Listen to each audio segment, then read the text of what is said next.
그 노력도 안 하면은 진짜 노후는 답이 없습니다. 70세가 되면 4억 1천만 원이 됩니다. 5% 수익만 내도. 그런데 문제는 이거죠. 그러면 5%로 계속 운영할 수 있느냐? 제가 그 방법을 가르쳐 드리겠습니다. 첫 번째, 5%로 운영할 수 있는 연금 세팅 방법 가르쳐 드리겠습니다.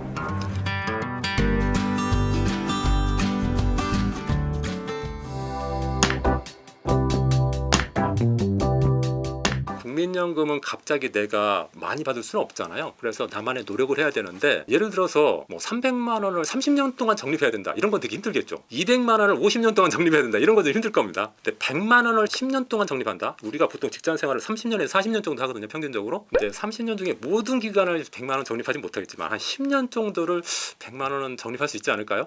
저는 그런 노력을 해야 된다고 생각합니다. 그 노력도 안 하면은 진짜 노후는 답이 없습니다.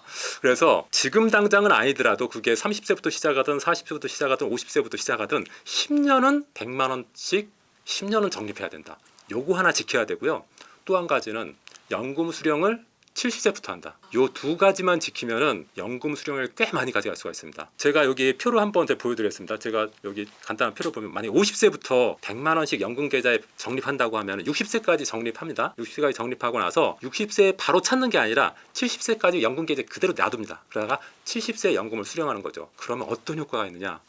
제가 실제 수치로 보여드리겠습니다. 만약에 50세부터 100만 원씩 10년 동안 적립을 하게 되면요, 만약 연평균 5% 수익률로 적립을 하게 된다 그러면은 10년 동안 적립한 원금은 1억 2천입니다. 근데 10년 동안 적립해가지고 만약 5%로 계속 수익률을 낸다고 하면은 1.5, 1억 5천만 원이 되거든요.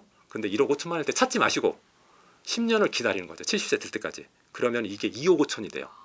5%만 수익이 나도. 그러면 2억 5천이 되면은 30년 동안 133만 원씩 받을 수 있어요. 그러니까 국민연금 68만 원 받고 그거보다 2배, 한 133만 원 정도를 이 연금 계좌에서 받을 수가 있는 거죠. 꽤 짭짤하죠. 그러면 총 받으면 30년 동안 4억 8천만 원 정도 받을 수 있습니다. 굉장한 거죠. 만약 7%로 운용을 하게 되면은 219만 원씩 받을 수 있습니다. 그러니까 내가 어떤 5%로 운용할 수 있느냐, 7%로 운용할 수 있느냐가 중요한 건데, 어쨌든 이렇게 5% 운용하면은 133만 원, 7%로 운용하면은 한 219만 원 정도, 68만 원인 국민연금보다 한 3배 정도 더 많이 받을 수가 있는 거죠. 그리고 만약에 이것을 50세가 아니라 40세부터 시작했다. 40세부터 50세까지, 그것도 20년도 아니고 10년, 40세부터 50세까지 딱 100만 원씩 적립해가지고 적립하면 50세가 되면 1억 5천이 되고요. 60세가 되면 2억 5천이 되고 70세가 되면 4억 1천만 원이 됩니다. 5% 수익만 내도. 그러면요, 매월 217만 원을 받을 수가 있어요. 217만 원을 받고 만약에 7%로 운용하면은 431만 원을 받을 수가 있어요. 엄청나죠? 그런데 문제는 이거죠. 그러면 5%로 계속 운영할 수 있느냐, 7%로 계속 운영할 수 있느냐. 지금 예금금리가 2.5% 3%밖에 안 되는데 어떻게 5% 7%로 운영할 수 있느냐. 제가 그 방법을 가르쳐 드리겠습니다. 첫 번째, 5%로 운영할 수 있는 연금 세팅 방법 가르쳐 드리겠습니다. 절세 삼총사를 이용하시면 됩니다. 절세 삼총사라는 것은 연금저축, IRP, ISA, 요게 이제 세액공제나 비과세 혜택이 있는 그런 상품인데, 이렇게 하시면 됩니다. 예를 들어서 코덱스 200, 주로 ETF 중심으로 투자하시면 됩니다. ETF는 주로 주식에 투자돼서, 주식이나 채권에 투자돼서 사실은 위험할 수도 있는데 1, 2년 투자하면 위험할 수 있습니다. 그런데 10년 이상 투자한다, 그랬을 때는 절대 위험하지 않습니다. 우리나라 코스피 200 지수, 그 다음에 미국의 S&P 500 지수, 이걸 뭐 10년, 20년, 30년 기준으로 보면요, 연 8% 수익을 냈어요. 그냥 종목 투자 말고 지수 투자만 해도. 나스닥 100 같은 경우에는 연 13% 수익을 냈어요. 그러니까 이것저것 신경 쓰지 말고 ETF, 지수 중심으로 투자를 ETF만 투자하면 되는 겁니다. 그래서 코덱스 200에 25만 원 연금저축 계좌에 넣고, 타이거 미국 S&P 500 우리나라 지수 25만 원, 미국 지수 25만 원 연금저축에 각각 넣고, 그다음 플러스 고배당주, 예를 들어서 고배당에 주로 투자되는 ETF, 거기에다가 25만 원 여기 IRP 계좌에 넣고, 그 다음에 조금 이제 안전한 국고채 10년 ETF에다 한 25만 원, 이것은 ISA 계좌, 비과세되는 ISA 계좌 넣고, 이렇게 넣으시면요, 1, 2년, 3년 정도에서는 제가 5% 난다고 수익 난다고 장담할 수 없어요. 그런데 5년, 10년, 15년 이렇게 가져간다고 생각하면은 제가 생각할 때는 5%가 아니라 10% 가까이 날 수도 있습니다. 이렇게 유지하는 게 중요한 거죠. 1, 2년 하다가 손해 나니까 그만두면 거기서 끝나는 거고, 10년 이상 가져가면 이거보다 틀림없이 좋은 수익이 납니다. 실제로 제가 이 ETF 10년 시뮬레이션을 보면 이거보다 훨씬 높은 수익을 냈거든요. 그러니까 이렇게 해서 유지만 하시면 돼요. 중요한 건 이것을 계속해서 유지하는 겁니다. 이렇게 하시면 되고 7% 수익률은 그럼 어떻게 내느냐? 7% 수익률은 이제 조금 공격적인 성장주 중심의 펀드가 있습니다. 예를 들어서 우리나라 같은 경우는 코덱스 반도체, 우리 일반 지수보다는 좀 잘 나가죠. 그 다음에 미국 같은 경우는 미국 AI 테크 탑 10, AI 요즘에 이제 앞으로 향후 점점 좋아질 거라고 보는 분들이 많죠. 단기적으로 뭐 1, 2년 사이에는 뭐 등락이 있을지 모르겠죠. 그런데 앞으로 점점 AI 관련 ETF가 좋지 않을까 이렇게 생각한다면 여기 한 25만 원. 그 다음에 나스닥백 뭐 시장이 좋을 때, 우리나라 시장이 안 좋을 때 나스닥백은 잘 가는 경우가 많이 있었죠. 거기 한 25만 원 IRP에 넣고, 그다음 고배당주 플러스 고배당주 같은 펀드 ETF에다가 한 25만 원 이렇게 하면은 7% 이상의 수익률을 낼 수 있다. 1, 2년 만에는 안 된다. 10년 이상 투자했을 때는 평균적으로 7% 이상 낼 것이다. 이렇게 생각이 됩니다. 이렇게 계속 유지를 하시면은 제가 생각할 때는 충분히 7% 아니라 10% 이상의 수익률도 가능하다. 그렇게 되면은 국민연금 68만 원보다 3배, 4배, 5배 더 많은 연금을 확보할 수 있을 것이다. 이렇게 생각을 합니다. 네, 일단 조기 수령하면 불리하겠죠. 조기 수령은 우리나라 국민연금법상 5년 앞당겨서 받을 수 있는 거죠. 내가 65세에 정상적으로 수령할 수 있는데 60세부터 받을 수 있는 거. 그런데 1년마다 6%씩 감액해서 지급을 하거든요. 그러니까 5년 동안 감액을 하면은 30%가 감액돼서 지급받게 되는 거죠. 그런데 그 만약 5년 동안 감액하면 30% 감액되는 게 5년 동안만 감액하는 게 아니라 평생 동안 감액입니다. 그러니까 엄청난 손해죠. 이게 연금을 점점 가면 갈수록 많이 받아야 되는데 평생 동안 30% 감액, 이거 굉장히 불리한 거죠. 그리고 제가 이 표를 한번 보겠습니다. 65세에 받으실 분이 60세부터 받게 되면은 65세 되면은 연간 180만 원 손해가 되고요. 계산을 해보니까. 그다음 70세 되면 910만 원 손해가 되고요.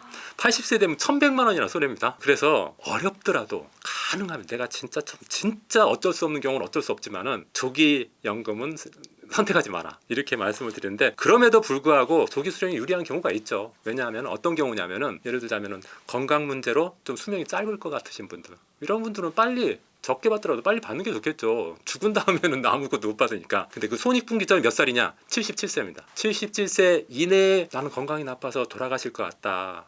그러면은 조기 수령이 낫습니다. 조기 수령이 낫고, 77세보다는 더 살 것 같다. 그랬을 때는 조기 수령은 선택하지 않는 것이 낫다. 그리고 뭐 조금 전에 말씀드렸다시피 뭐 소득 절벽으로 진짜 생계비가 급박한 경우, 이런 경우는 어쩔 수가 없잖아요. 뭐 받아야 되니까. 이런 경우는 어쩔 수가 없고, 또 한 가지는 보통 직장 생활에다가 퇴직하면 소득이 없어지면서 자녀 앞으로 피보험자 등록을 하는 경우가 있거든요. 이제 자신이 보험료를 안 내고 자식이 직장 다니면은 자식 앞으로 올려서 자기는 보험료 안 내면서 건강보험 혜택을 받게 되는 경우 있잖아요. 그것을 이제 피보험자 등록해서 이제 혜택을 받는 건데, 이 건강보험 피보험자 자격 유지가 유리한 경우에는 조기 수령을 하는 게 낫습니다.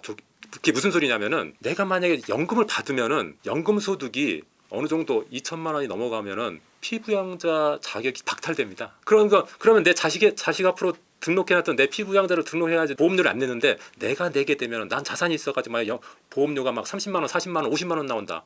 그러면은 이게 더 손해인 거지. 오히려 조기 수령하는 게 더 낫다는 거죠. 이런 분들은 대부분 고소득자, 그런 분들에 해당되는 얘기고, 일반적으로는 조기 수령하는 게 불리하다. 다만 이제 생계가 너무 급하다, 이런 분들만 그냥 했으면 좋겠고, 그렇지 않다고 하면은 조기 수령은 좀 지하는 게 좋겠다, 이렇게 생각합니다. 그렇다면 반대로 연기 수령이 유리한 사례도 한번 부탁드립니다. 저도 연기 수령을 하려고 하는데요. 연기 수령은 최대 또 5년까지 할 수 있습니다. 내가 막 정상 수령을 65세부터 국민연금을 받을 수 있는데, 나는 5년 동안 연기할 거야. 그래 70세부터 받을 거야. 그러면은 1년당 7.2%씩 연금을 더 줍니다. 그래서 최대 5년 동안 연기하면은 36%를 더 줍니다. 근데 36%를 5년 동안 더 주는 게 아니라 평생 동안 36%를 더 줍니다. 그러니까 이건 엄청나게 또 혜택이 크죠. 그래서 제가 이것도 표를 한번 만들어 봤습니다. 표를 한번 제가 보여드리겠습니다. 65세에 받을 것을 65세에 안 받으면 일단 1,800만 원 받을 거 못 받겠죠. 그 해에. 그렇게 되는데, 만약에 70세에 받게 되면은 정상적으로 수령하는 사람보다 708만 원을 더 받게 되고요. 80세에 받게 되면 852만 원을 더 받게 되고요.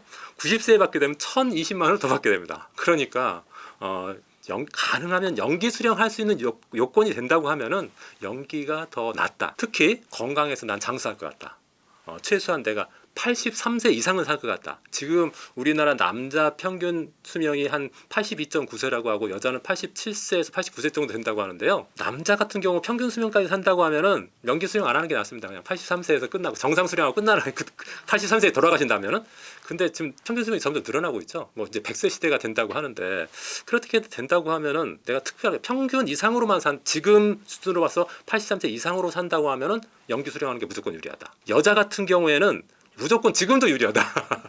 그래서 연기 수령이 낫고요. 근데 또 연기 수령이 유리한 경우는 내가 특별하게 연금을 받지 않아도 소득이 있는 사람도 있잖아요. 자기 개별적인 소득이 있어서 굳이 연금을 받지 않아도 생활하는데 불편함이 없다. 오히려 연금을 받으면은 누진세율 적용돼가지고 세금이 많아진다. 이러신 분들은 굳이 연기 수령을 하는 게 더 유리하겠죠. 지금 받는 것보다.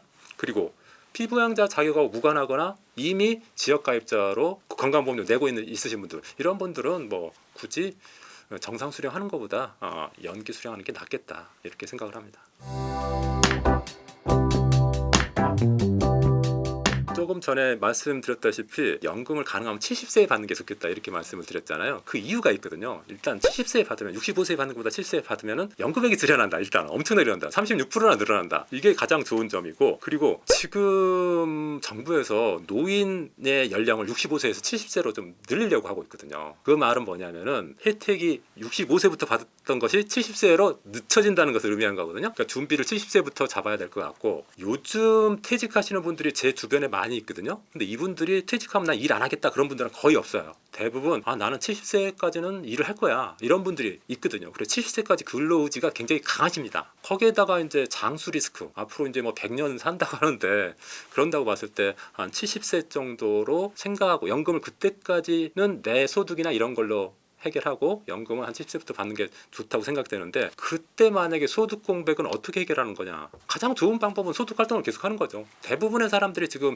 퇴직하고도 소득 활동을 하죠. 재취업을 하거나 뭐 창업을 하거나. 근데 제가 생각할 때 이왕이면은 기존의 경력을 잘 활용했으면 좋겠습니다. 제가 보면은 대기업에 다니시던 분들이 자기의 경력을 활용하지 못하고 그냥 허드렛 일을 하면서 그냥 100만 원, 200만 원 버시는 분이 많거든요. 그런데 자기의 경력을 잘 활용해서 500만 원, 600만 원 버시는 분도 많이 계시거든요. 그래서 소득 활동을 70세까지 하시려면은 직장 나오기 전, 최소한 제가 볼 때는 5년 전부터 나가서 내가 돈 벌 수 있는 방편을 미리 만들어야 된다. 퇴직하고 나서 그때부터 돈 벌려고 하지 말고, 퇴직하기 한 5년 전부터는 이미 한 제2의 투잡으로 10,000원이든 20,000원씩 벌기 시작해라. 그렇게 해야 된다고 저는 생각을 해요. 그렇게 해야지 재취업도 더 유리하고 창업을 할 때도 좀 연착륙 할 수가 있거든요. 그런데 이제 다 끝나고 나서 그때 준비하려고 하면은 당장 돈이 들어가거든요. 내 월급은 없는데 돈이 들어가기 때문에 굉장히 힘들어집니다. 그래서 최소한 그래도 직장 퇴직하기 5년 전, 더 그 이전에 하면 더 좋고, 더 빠르면 빠를수록 좋고요. 최소한 5년 전부터는 다른 수입을 만들어나기 시작해야 된다, 이렇게 생각을 합니다. 그리고 퇴직할 때쯤 되면은 목돈이 있으신 분들이 많이 계실 겁니다. 목돈이 뭐 1억이든 2억이든 그런 것을 월지급 상품으로 가입을 하는 거죠. 예를 들어서 월배당 ETF라든지 즉시연금 보험이라든지 그런 걸 가입하면 이제 거기에서 배당 형식으로 받을 수 있는 그런 방법이 있을 수 있고, 또 한 가지는 부분 연기연금이라고 해서 연기 70세까지 연기를 다 100% 하지 말고 50%만 연기하고 50%는 받는 방법도 있습니다. 또 70%만 연기하고 30%는 받는 방법, 이거 정할 수 있거든요. 이렇게 하는 방법도 있으니까 이런 것을 활용하는 것이 좋고, 만약에 70세 이전까지 이런 적정 생활비를 확보하지 못한다고 하면은 그냥 연금을 받는 게 낫죠. 그렇게 생각합니다.